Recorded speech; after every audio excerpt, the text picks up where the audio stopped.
मैंने अपना जो नाइट रेस्ट किया था वो इसी गांव सारिलचक यानी सारीपुत में ही किया था। और गांव के जो प्रधान है यहाँ के सारिलचक के, उनके घर के बगल में एक मंदिर बना हुआ है और एक चबूतरा टाइप बना हुआ है, लेकिन छत उस पर लदी हुई है। यहाँ रात में आकर लोग सोते होते हैं गांव के भी, क्योंकि हमेशा पंखा चलता रहता है। बगल में यहाँ बिहार सरकार की जो नल घर योजना है जो भी है, वो हमेशा पानी गिरता रहता है। शाम में नहाने के लिए मैंने प्रधान से डिटर्जेंट पाउडर मांगा तो बोलता है कि मेरे घर में डिटर्जेंट पाउडर यूज़ ही नहीं होता है। तो बगल से एक औरत जा रही थी, तो वो उन्होंने मेरे को लाकर निरमा दिया, शैम्पू दिया। शैम्पू तो मैंने वापस कर दिया, लेकिन निरमा ला कर दिया उन्होंने। फिर मैं नहाया। नहाने के बाद गांव का प्रधान है, उसके गांव में कोई अजनबी आया है, तो उसने कुछ पूछा भी नहीं खाने वाने के लिए। वो गांव की जो औरत थी जिन्होंने निरमा दिया था, खुद से ही रात में 8 बजे के करीब 4-5 रोटियां और सब्जी और अचार लेकर आई और दिया। बोलती है बउआ खाओ तुम। और मैंने देखिए कि जो कल कल सुबह में जो मैंने खाना खाया था वो भी एक औरत ने ही दिया था, और रात में भी जो खाना खाया था वो औरत ने ही दिया था। शायद यही औरतों की महिमा, इसीलिए शायद प्रेमचंद ने कहा है कि जब पुरुषों के अंदर औरतों के गुण आ जाते हैं तब वो महान हो जाता है। ऐसा कुछ तो उनका एक कथन है किसी उपन्यास में भी, मुझे याद नहीं आ रहा है। और यहाँ तक मुझे जुकाम भी हो चुका है। हल्का फुल्का। अब देखते हैं, इस टाइम खाना मिलता है तो मिलता है, नहीं तो फिर जाएंगे बिहार शरीफ। वहाँ उदयपुरी यूनिवर्सिटी है, वहाँ घूमेंगे। फिर एक बिहार ही भी है पक्के घरों का, खाली बिहार में कच्चे घर ही नहीं पाए जाते, जैसा कि मीडिया परसेप्शन बना के रखा है। बिहार में गरीबी है, मैं भी बोलता हूँ बिहार में गरीबी है गरीबी, सच्चाई है। लेकिन कई कई गांव बहुत समृद्ध हैं, बहुत ही समृद्ध है कई कई गांव जो है। और ये देखिएगा आसाराम बापू,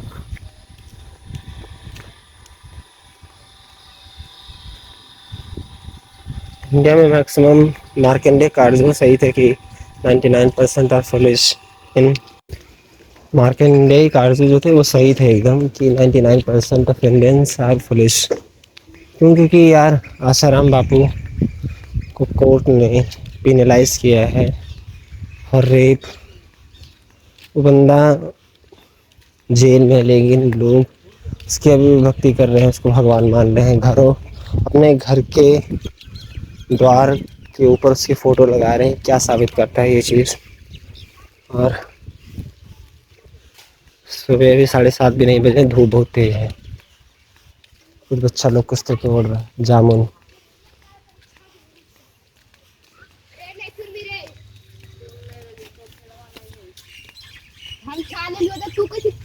बिहार, इस यहाँ के गांव जो है, गांव कम कस्बे ज़्यादा लगते हैं क्योंकि बहुत ही कंजस्टेड है, बहुत ही कंजस्टेड है गाँव है यहाँ के। क्योंकि ना यहाँ के गाँव के आगे कोई बरामदा तक नहीं होता यार। इतने छोटे घर, बड़े बड़े घर होते हैं, लेकिन जैसे ये है तो इन्होंने पूरे सड़क तक बना रखा है और द्वार तक नहीं होता इनके घर पर। तो लोगों की जब शादी वादी होती है तो पता नहीं कैसे बारात आती है, क्या होता है मुझे नहीं पता। लेकिन यहाँ के घर मैंने अजीब देखे। हमारे यहाँ पूर्वांचल में ऐसे घर नहीं होते हैं। घर पूरी ज़मीन यूटिलाइज नहीं होती है, कुछ जगह छोड़ दिया जाता है आगे का, द्वारा टाइप। द्वारा हमारे यहाँ बोलते हैं, हिंदी में द्वार बोलते हैं, कॉमन लैंग्वेज में क्या बोलते हैं मुझे पता नहीं। तो द्वार छोड़ देते हैं। लेकिन यहाँ जो है पूरी की पूरी ज़मीन, अगर 20 फीट की है, 100 फुट की ज़मीन है तो 100 फुट में ही पूरा घर बना लेंगे। कुछ भी हिस्सा छोड़ेंगे नहीं आगे लॉन के लिए। वो जो है वो सरकारी स्कूल है। ऐसे यहाँ के मैक्सिमम गांव ऐसे, मैक्सिमम क्या सभी गांव ऐसे कंजेस्टेड कि गलियां हैं उसमें गांव लगते ही नहीं है।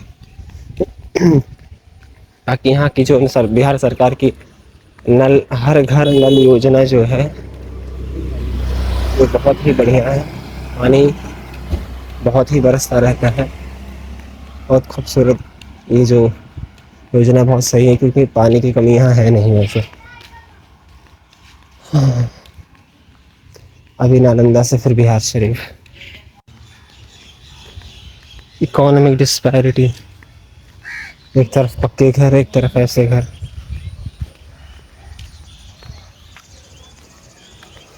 देखते जाइए आप, पूरा गोबर से पात रखा है, कंडे बना रखे हैं।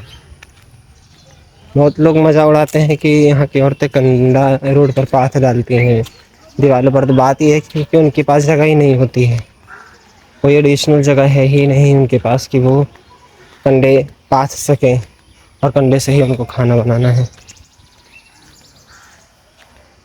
देखिए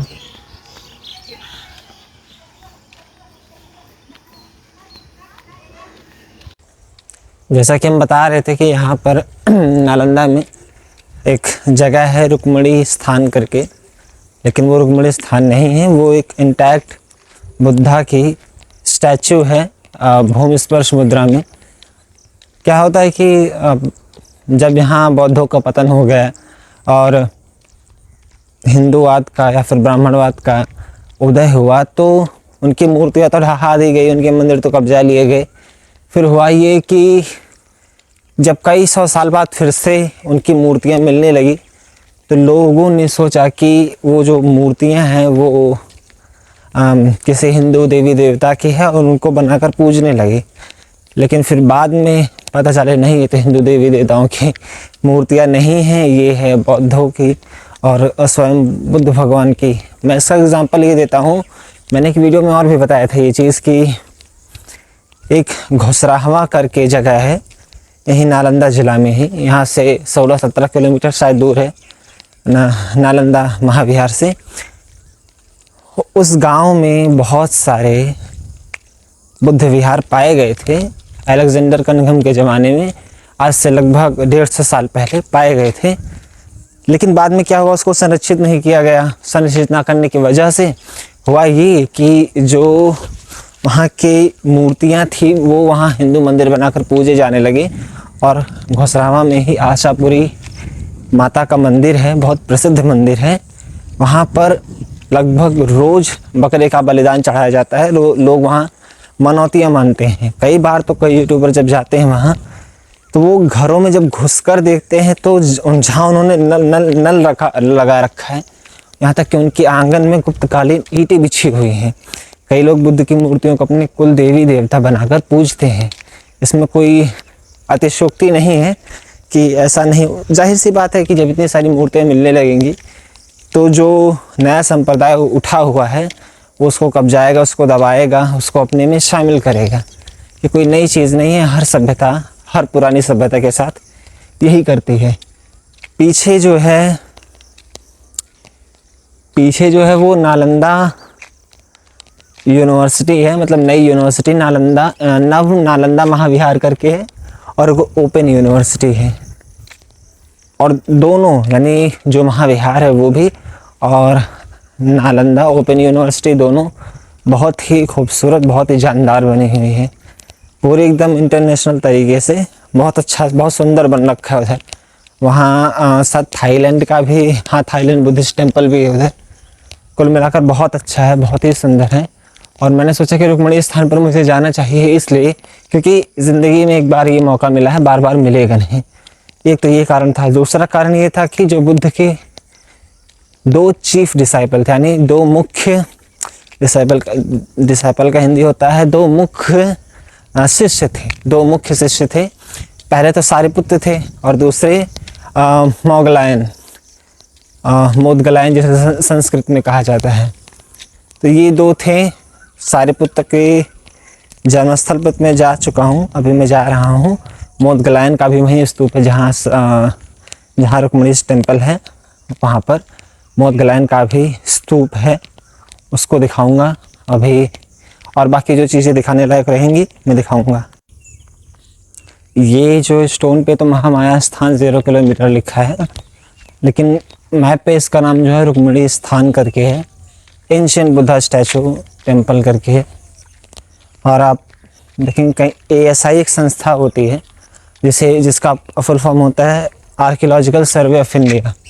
उसका काम ये होता है कि कोई भी हिस्टोरिकल प्लेस हो उसको प्रोटेक्ट करना, उसको अपने संरक्षण में लेना और वहाँ पर एक बोर्ड लगा देना और ये घोषित कर देना इसके 200 मीटर के अंदर में कुछ भी बनेगा नहीं।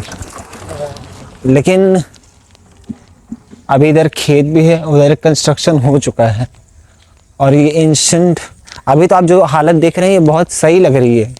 कुछ दिनों पहले या कुछ सालों पहले ऐसा नहीं होता। ये जो चैत्य दिख रहे हैं आपको, ये इसको चैत्य बोलते हैं। ये जो है वो बिल्कुल बिखरे पड़े थे, ये सब चैत्य बिल्कुल बिखरे पड़े थे। और ये जो टेम्पल है ये बहुत पुराना है, हमको लगता नहीं, क्योंकि ये इसका मॉडर्न स्ट्रक्चर है और पूरा वीराना सा पड़ा हुआ है। इधर बगल में खेत है।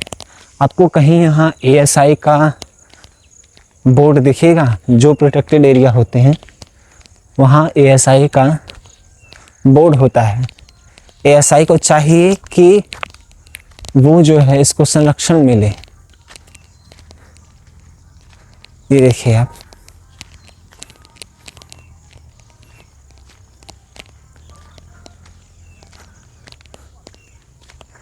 ये ईंटें देखिए, आपको ये सुजाता स्तूप की तरह नहीं लग रहे हैं ये सब। मैंने आपको क्या टेक्निक बताई थी, कैसे पहचानते हैं कि कौन सा ईंटा किस काल का है। उसका पहचानने का बड़ा सिंपल तरीका है कि हर काल खंड में हर राजाओं ने अपने अपने अनुसार जो है वो ईंटों की संरचना बनाई थी। ईंटों की अलग अलग माप होती थी।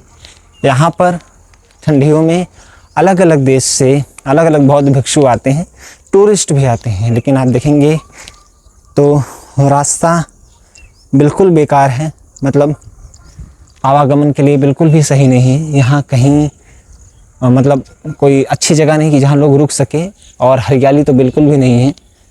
आसपास पूरा वीराना है और इधर ताला बंद है। जाहिर सी बात है ताला इसलिए बंद होगा क्योंकि मैं लेट हूँ, क्योंकि मैं गलत समय पर आया हूँ। ये उसका समय नहीं है आने का। और ये अगर आप देख सकें तो एक मिनट, अगर आप देख सकेंगे तो को भगवान बुद्ध की बहुत बड़ी प्रतिमा दिखेगी। ये लगभग जो है वो 8 फुट से भी ऊपर होगी। और ये किस कालखंड की हो सकती है मुझे इसका तो कुछ जानकारी है नहीं वैसे, लेकिन ये इंटैक्ट है, खाली नाक टूटी हुई है और पूरी इंटैक्ट बुद्धा स्टैचू है। बायां हाथ थोड़ा टूटा हुआ है, मथुरा कला में बना हुआ है। अब मथुरा कला पहचाने कैसे, क्योंकि इनके जो चीवर जो इन्होंने पहन रखा बहुत क्लिंजी है, यानी शरीर से सटा हुआ है। और मथुरा कला की यही खासियत होती है कि जो बुद्ध की मूर्तियाँ बनाई जाती है, किसी भी बोधिसत्व की मूर्ति बनाई जाती है, तो उसका जो चीवर होता है एकदम पूरा सटा हुआ होता है। आप ये जो है आप नीचे देख लीजिए, आप लोग नृत्य कर रहे हैं और भगवान बुद्ध भूमि स्पर्श की मुद्रा में बैठे हुए हैं। और कैमरे में आपको बहुत छोटा सा लगेगा, लेकिन है बहुत बड़ा। ये अभी तो ताला लगा हुआ, मुझे पता नहीं कि इसको खुलवाते कैसे हैं। देखते हैं आसपास अगर कोई होगा तो बोलूँगा कि थोड़ा इसको खोले यार, देखा जाए जब आए हैं यहाँ तक। नहीं खुलेगा तो देख तो लिए ही है। सच कहें तो इतनी बड़ी इंटैक्ट मूर्ति अपने जीवन में पहली बार देख रहे हैं। इंटैक्ट का अर्थ होता है सुरक्षित पूर्ण रूप से, क्योंकि अक्सर जो है बुद्ध की मूर्तियाँ टूटी हुई पाई जाती हैं। उनके सर धड़ से अलग होते हैं, हाथ टूटे होते हैं, नाक टूटे होते हैं।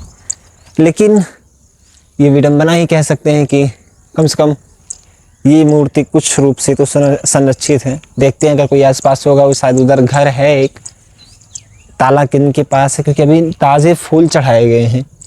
तो देखते हैं, अभी अगर खुलेगा तो दिखाऊंगा पूरा।